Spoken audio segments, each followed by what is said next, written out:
আমি অরুণাভ প্রধান, আর আপনারা দেখছেন team dream life YouTube channel. আমাদের এখানে বিভিন্ন ধরনের ফাইন্যান্সিয়াল তথ্য আপনারা পাবেন, যেমন সব ধরনের insurance, mutual fund, share market, stock market, bond, equity, আরো নানা ধরনের ইনস্ট্রুমেন্ট সম্বন্ধে তথ্য পাবেন। এছাড়াও আমাদের সাকসেস ইন্টারভিউ শুরু হয়েছে, যেখানে বিভিন্ন ফিল্ডের যারা সাকসেসফুল পারসন তাদের ইন্টারভিউ আমরা নিচ্ছি। তো আমাদের এই কাজে আমি প্রশ্ন করব, আর উত্তর দেওয়ার জন্য আমাদের সাথে রয়েছেন শ্রী শুভ্রকান্তি দাস, যিনি ড্রিম লাইফের কর্ণধার। নমস্কার শুভ্রকান্তি, ওয়েলকাম। Thank you.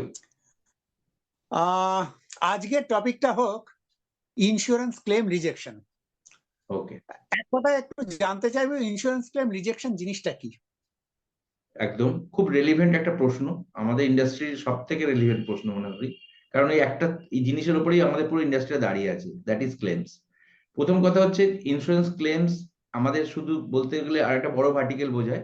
এখানে ক্ষেত্রে লাইফ, জেনারেল হেলথ পুরোটাই বোঝায়।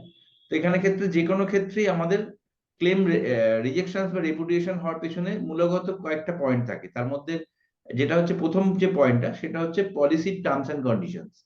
মানে আমাদের যে কোনো ক্ষেত্রে, এটা সবগুলো ফিল্ডের ক্ষেত্রে অ্যাপ্লিকেবল, আমাদের পলিসিতে যে টার্মস এন্ড কন্ডিশন থাকে এবং তার সাথে যখন ক্লেমস এর সময় থাকে, সেখানে তো অনেক কিছু জিনিস থাকে যেটা এইগুলো পাবে না বা দেবো না বা এরকম কিছু জিনিস রেলিভেন্ট থাকে, যেটা পলিসিতে মেনশনস থাকে। তো এরকম যদি কোনো ঘটনা ঘটে এবং যেটা পলিসিতে তার টার্মস এন্ড কন্ডিশনে মেনশন আছে যে এটা দেওয়া যাবে না, সেখানে ক্ষেত্রে ক্লেম রেপুডিয়েট হতে পারে। সেকেন্ড, আরেকটা খুব ইম্পর্টেন্ট তথ্য যেটাকে বলে ডিসক্লোজার বা ডিসক্লোজার অফ মেটেরিয়াল ফ্যাক্ট, যেটা হচ্ছে যে কোনো ইন্স্যুরেন্সের ক্ষেত্রে আমাদের সেটা লাইফ, জেনারেল হেলথ সব কিছুর ক্ষেত্রে খুব রেলিভেন্ট। সেটা হচ্ছে যখন আমরা ইন্স্যুরেন্সটা নিচ্ছি, যে কোনো ইন্স্যুরেন্সের ক্ষেত্রে, সেখানে ক্ষেত্রে আমাদের যা যা ডিক্লারেশন প্রপোজাল ফর্মেতে আমাদের ফিল আপ করতে হয় সমস্ত তথ্য, সেটা আমাদের লাইফের ক্ষেত্রে হোক, জেনারেল ক্ষেত্রে, হেলথের ক্ষেত্রে হোক, প্রত্যেকটা তথ্য আমাদের ঠিকঠাক ভাবে ফিল আপ করতে হবে এবং সেই সময় অবস্থানগত আমাকে তার এটাকে জানাতে হবে। যদি কোথাও আমার তথ্যগত ওখানে ভুল বা ত্রুটি থেকে থাকে, যেটা আমরা ওখানে দিইনি অথচ সেটা সমস্যাগুলো রয়েছে বা সেরকম কোনো জিনিস আমি জেনে আমি অবগত হয়ে করিনি, at the time of clans এটা জানা গেল যে যখন আমি পলিসিটা বা আমি যখন এটা করেছিলাম, সেই সময় আমার সেই ধরনের সমস্যা ছিল কিন্তু আমি সেটা পলিসিতে মেনশন করিনি। তো এটাকেই ডিসক্লোজার বলে। তো এই ধরনের ক্ষেত্রেও আমাদের ক্লেম রেপুডিয়েট হতে পারে। এছাড়া আমাদের বিভিন্ন এর ক্ষেত্রে আমাদের ওয়েটিং পিরিয়ড থাকে, বিভিন্ন ইয়ের ক্ষেত্রে, পলিসির ক্ষেত্রে সেটা আলাদা, পলিসির ক্ষেত্রে আলাদা। যেমন লাইফের ক্ষেত্রে আমাদের 3 বছরের ক্ষেত্রে আমাদের একটা ক্লেমের থাকে, যেটাতে আর্লি ক্লেম বলে। সেখানে ক্ষেত্রে অনেক কিছু ধরনের ইনভেস্টিগেশন বা আরো কিছু জিনিস যেটা থাকে, যেটা 3 বছর পেরিয়ে গেলে সেখানে ক্ষেত্রে নন আর্লি ক্লেম। এছাড়া আমাদের হেলথের ক্ষেত্রেও আমাদের বিভিন্ন ওয়েটিং পিরিয়ড অ্যাপ্লিকেবল থাকে, বা আদার্স জিআই এর ক্ষেত্রে আলাদা আলাদা টার্মস কন্ডিশন বা ওয়েটিং থাকে।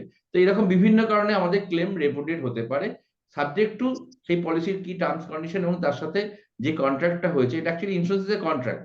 এই কন্ট্রাক্টের যে যার সাথে যা হয়েছে, সেখানে ক্ষেত্রে কোনো কিছু ভায়োলেশন হচ্ছে কিনা তার উপরে পুরো প্রসেসটা ডিপেন্ড করে। আচ্ছা, থ্যাংক ইউ। মানে একটা জিনিস তাহলে বোঝা গেল যে একটা পলিসি করবার সময়, সেটা হেলথ হোক বা লাইফ হোক বা জেনারেল হোক, এখানে কাস্টমারের প্রথম এবং প্রধান কর্তব্য হচ্ছে সৎভাবে যাবতীয় ডিক্লারেশন দিয়ে দেয়া, ঠিক অবশ্যই, কিনা? একদম একদম। মানে সেটা যদি না হয়, তাহলে সাপ্রেশন অফ মেটেরিয়াল ফ্যাক্ট, এই কারণে আগাগোড়া গোটা ক্লেমটাই রিজেক্টেড হয়ে যেতে পারে। একদম, এবং আচ্ছা, এই গোটা ক্লেমটা গোটা ক্লেমটাও রিজেক্ট হতে পারে এবং সব থেকে বড় পলিসিটাও ক্যান্সেল হয়ে যেতে পারে। আমি এটাই বলতে যাচ্ছিলাম যে পলিসিটাও তাহলে হয়তো টোটালি রিজেক্টেড হয়ে যেতে পারে। ক্যান্সেল হয়ে যেতে পারে। মানে ধরো, হেলথের কথা বলছি, একটা ফ্যামিলিতে হয়তো 4 জন মেম্বার আছেন, তাদের মধ্যে একজন অসুস্থ, সেই ডিক্লারেশন দেওয়া হয়নি, পলিসিটা রিজেক্টেড হয়ে গেল, মানে একসাথে 4টে মানুষ বিপদে পড়ে গেলেন, তাই নয় কি? একদমই ঠিক, একদমই ঠিক, তাই হতে তার পারে। মানে ভীষণ সিরিয়াস জিনিস। একদম। তা এই ক্লেম রিজেকশন কি কি কারণে হয় আমরা জানলাম। তো এবার বলো, যদি একটা ক্লেম রিজেকশন হয়ে গিয়ে থেকে থাকে, যাকে রেপুডিয়েট বলে আমাদের ভাষায়, ক্লেম রেপুডিয়েটেড হয়ে গেলে আমাদের কি কি কর্তব্য?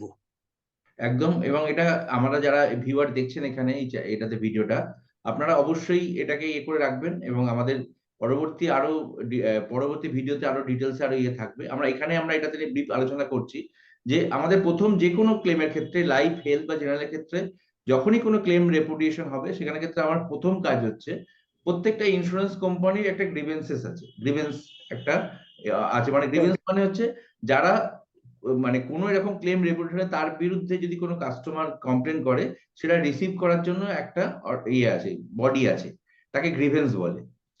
আমার প্রথম কাজ হচ্ছে কোনো ইন্স্যুরেন্স ক্ষেত্রে লাইফ, হেলথ বা জেনারেলে যখনই কোনো ক্লেম রেপুটেড হবে যে কোনো কারণে হোক না কেন, সেই গ্রিভেন্সকে আমাকে তাদের যে মেল আইডি বা যে ইয়ে থাকে সেখানে মেল করে পুরো ব্যাপারটাকে জানানো যে আমার এটা হয়েছে, আমাকে এটা রিকনসিডার করা হোক বা আমাকে এই ব্যাপারটা অবগত করা হোক। এবং এই পুরো তথ্য দিয়ে তাকে যদি আবার রিকনসিডার করার জন্য পাঠানো হয়, অনেক সময় দেখা গেছে এরকম ক্ষেত্রে হয়তো সেটাকে রিওপেন করে ইন্স্যুরেন্স কোম্পানি রিকনসিডার করেছে। অনেক ক্ষেত্রে দেখা গেছে সেটা করেনি, সেটাকে আবার একইভাবে রেপুটেট করেছে। এবং ম্যাক্সিমাম ক্ষেত্রে দেখা গেছে 90% এর উপর ক্ষেত্রে দেখা গেছে যে যখনই কোনো ইন্স্যুরেন্স কোম্পানি রেপুটেট করে, যখনই গ্রিভেন্সে পাঠানো 90% কেসে কিন্তু তারা সেই আগের সিদ্ধান্তটাই বজায় রাখে, অর্থাৎ সেই রেপুটেশনটা করে তারা কিন্তু খুব কম ক্ষেত্রেই দেখা গেছে যদি কোনো তথ্যগত আগের জায়গায় কোনো কিছু কমিউনিকেশনটা আগে হয়নি বলে এরকম কিছু তথ্য পরে তারা জানতে পারে, সেরকম ছাড়া তারা কিন্তু এই ক্লেমটাকে সেইভাবেই রেপুটেটের জায়গায় তারা রেখে দেয়। এই হচ্ছে ফার্স্ট। এর পরের ধাপ যেটা হচ্ছে, আমরা যখনই কোনো এরকম ঘটনা ঘটবে তাহলে আমার প্রথম ধাপ হলো আমি তার গ্রিভেন্স কে আমরা মেল করে জানাবো, এবং মেল করে জানানোর পরে একটা তার ওয়েটিং টাইম আছে, দ্যাট ইজ 2 উইকস। আমরা 2 সপ্তাহের মধ্যে তাদের একটা উত্তর ওরা দেয়, আইদার তারা রিকনসিডার করছে বা করছে না, বা তারা ক্লেমটা যেমন ভাবে রিপোর্টেড করেছিল সেইভাবেই সেই স্ট্যান্ডটাই বজায় রাখছে। তো এরপরে কাস্টমার এর একটা জায়গা আছে, সেটা হচ্ছে আমাদের একটা অথরিটি আছে, একটা বডি আছে, তাকে বলে গ্রিভেন্স। গ্রিভেন্সটা হচ্ছে গভর্নমেন্ট অফ ইন্ডিয়া একটা বডি, যেটা রিটায়ার্ড জাজ বা এরা দিয়ে করা। এর একটা অথরিটি, এটা for the welfare of the customers, তাদেরকে যাতে এই ধরনের কোনো কিছুতে যাতে কাস্টমারের প্রতি সুবিচার হয় এবং কাস্টমার যাতে মিসগাইডেড না হয় তার জন্য এই বডিটা গভর্নমেন্ট অফ ইন্ডিয়া তৈরি করেছে। এর টোটাল ভারতবর্ষে 27খানা ব্রাঞ্চ আছে, এবং সেখানে বিভিন্ন জায়গায় মানে যারা কাস্টমার যেখানে আছেন তার লোকাল যে যেখান থেকে পলিসিটা ইস্যু হয়েছে সেইখানকার গ্রিভেন্সে তারা এরপরে মানে যখন আমাদের কোম্পানির গ্রিভেন্স যখন এটা রিপেট করলো, তখন সেখানকার ওই গ্রিভেন্সকে, সেই লোকাল এরিয়ার গ্রিভেন্সকে সে যোগাযোগ করতে পারে। গ্রিভেন্সে যোগাযোগ করার পদ্ধতিগত জায়গা হচ্ছে, যখনই প্রথম হচ্ছে আমাদের ইন্স্যুরেন্স ক্লেম রিজেকশন, তারপরে ইন্স্যুরেন্স কোম্পানি গ্রিভেন্সের রিজেকশন।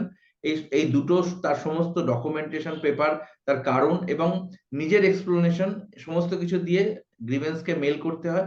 এবং গ্রিভেন্সের একটা পোর্টাল আছে, এটা এখন আমাদের ওয়েবসাইটের মতো, সেখানে ক্ষেত্রে বিভিন্ন ওই টোটাল ডকুমেন্টসটাকে আপলোড করে তাদেরকে এটাকে জানানো হতে পারে। এবার এটা জানানোর পরে গ্রিভেন্স যারা করছেন তারা ওরা দেখে ব্যাপারটাকে যদি মনে করে যে আমরা এই যে কমপ্লেনটা উনি করেছেন এটা রিকনসিডার করার জন্য আমরা তাকে ডাকতে পারি, গ্রিভেন্স মনে করলে তখন তারা একটা মেল রিপ্লাই করে উইদিন 3 to 4 উইকস এর মধ্যে কাস্টমারকে জানায়। এবং এখানে তারা ওই তথ্যগত এইভাবে জানায় যে আমরা আপনার এটা পেয়েছি, আপনি যে কমপ্লেন করেছেন আমরা সেটা রিসিভ করেছি, আপনি আমাকে উইদিন 10 to 15 ডেজ এর মধ্যে আমাকে সমস্ত কিছু জিনিস আমাদের বাই হার্ড কপি, তার মানে কপি, আমার পুরো যা যা আপনার ডকুমেন্টস পেয়েছেন, ইন্স্যুরেন্স কোম্পানি ডেপুটেশন লেটার থেকে শুরু করে তার একটা প্রোফর্মা ফর্ম আছে, এটা আপনার সমেত আমাদের জমা করুন করে একটা তার ডেডলাইন দিয়ে দেয়। এরপরে হচ্ছে ওই ডেডলাইন দেওয়ার মধ্যে যখনই তারা বললো তখন কাস্টমারকে করতে ওই সময়ের মধ্যে তার সমস্ত কিছু যে ডকুমেন্ট, তার কপি অবশ্যই এটাকে আমাদের গ্রিভেন্সের অফিসে আমাকে ওই তাদের যে ফর্মটা দিয়েছে সেগুলো সমস্ত ফিল আপ করে আমাদের জমা দিতে হয়। এবং এই জমাটা দেওয়া যখন হয় সেখানে ক্ষেত্রে ওরা এটা রিসিভিং যেটা হয় সেটা কোনো রিসিভিং কপির মাধ্যমে হয় না, ওরা এটাকে দেখে নিয়ে ওদের যে ডিপার্টমেন্টের লোক আছে তারা ওটাকে প্রসেসে পাঠিয়ে দেয়।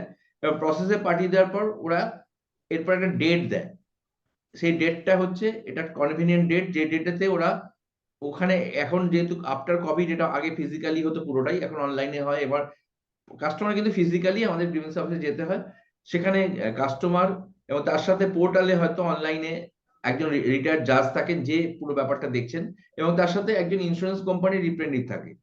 এখানে ক্ষেত্রে দুজনেরই তথ্য উনি শুনবেন, কাস্টমার কি বলতে চাইছেন, কি গ্রাউন্ডে তার ক্লেম রিজেক্ট হয়েছে, কেন উনি চাইছেন তার সুরাহা করতে, ইন্স্যুরেন্স কোম্পানির তথ্য শুনবেন। দুটো শোনার পরে যদি ওনার যেটা মনে হবে যে এটা পেয়েবল, তাহলে কাস্টমারের পক্ষে উনি রায় দিতে পারেন। এবার যদি মনে হয় না এটা পেয়েবল না এবং এটা করতে হবে, সেখানে ক্ষেত্রে উনি আবার এটাকে রিপুডিয়েট করতে পারেন। এক্ষেত্রে যেটা সিস্টেম হচ্ছে সেটা হচ্ছে, যদি কোনো কারণে উনি মনে করেন এটা পেয়েবল এবং এটা অবশ্যই দেওয়া উচিত, সেক্ষেত্রে এরকমও আমরা দেখেছি, কারণ আমরা ড্রিম লাইফ অ্যাডভাইজারি প্রায় বিগত 3-4 বছর ধরে এই প্রসেসের মধ্যে আছি এবং আমাদের এরকম একটা ভার্টিক্যাল আছে। আমাদের নিজেদের কাস্টমার ছাড়াও আমরা একটা এই ক্লেম প্রসেস আমরা দেখি, ফিস বেস, যেটা আমাদের ক্ষেত্রে এই সার্ভিসেস আমরা দিয়ে থাকি।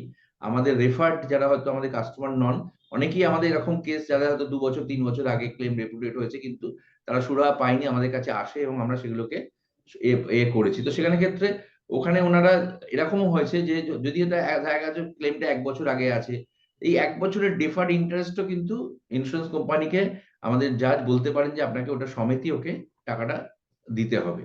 এরকম ক্ষেত্রে ভার্ডিক্ট আমরা দেখেছি।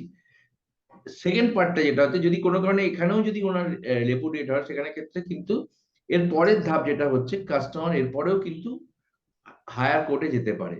সেটা হচ্ছে আমাদের লোকাল কোনো যে স্টেটে আছেন সেখানকার হাইকোর্ট এবং এরপরে সুপ্রিম কোর্টে উনি যেতে পারেন। এটা হচ্ছে পরের হায়ারকি। তবে আমরা অধিকাংশ ক্ষেত্রে দেখেছি যদি কোনো জায়গায় এটা হয় তার ক্ষেত্রে এটা একটা ফার্স্ট স্টেপ যেটা আমরা এই ব্যাপারে করলাম। এক্সিলেন্ট। মানে আমি দর্শকদের জন্য বলছি, এতটা তথ্য এত কম সময় তুমি দিলে যে মানে আমি বলবো যারা এটাকে নোট করতে চান সে পজ করে করে পয়েন্টগুলো নোট করে রাখুন, এবং এই পজ করার সময় একটা কাজ কিন্তু করতে ভুলবেন না, অবশ্যই এই চ্যানেলকে লাইক করুন, সাবস্ক্রাইব করুন, শেয়ার করুন, যাতে প্রচুর মানুষ জানতে পারে। কারণ অনেকেরই তুচ্ছ তুচ্ছ ভুলের জন্য ক্লেম রিজেক্ট হয়ে যায়, সেটা মোটেই কাম্য নয়। তো লাইক, কমেন্ট, শেয়ার, কোনো প্রশ্ন থাকলে অবশ্যই এখানে পাঠান এবং আমাদের চ্যানেল দেখতে থাকুন, আমাদের সাথে থাকুন। শুভ্র, অনেক অনেক ধন্যবাদ। এবং আমি একটা আশা কথা করি বলবো, যেটা হচ্ছে যে আপনাদের যদি এরপরেও যদি আপনারা নিজেদের ক্ষেত্রে এটা সলভ করতে না পারেন, আমাদের এখানে যে কমেন্ট সেকশনেতে আপনারা আমাদের করুন, আমরা সেখানে আপনাদের ক্ষেত্রে আমরা পার্সোনালি আমাদের টিম হিসেবে যোগাযোগ করে নেবো এবং আপনার এই প্রবলেমটাকে আমরা রিজলভ করে দেওয়ার জন্য আমরাও আপনার দিকে হাত বাড়িয়ে দেবো, যাতে আপনার বা আপনার পরিবার বা আপনার বন্ধু বান্ধব কারো যদি এরকম সমস্যা হয়ে থাকে আপনারা আমাদেরও সাহায্য নিতে পারেন। একদম। থ্যাংক ইউ ভেরি মাচ শুভ্র। আমরা খুব শিগগিরই ফিরে আসছি আবারও একটা এই রকমের ইম্পর্ট্যান্ট ইস্যু নিয়ে। ততক্ষণ গুড বাই। Thank you.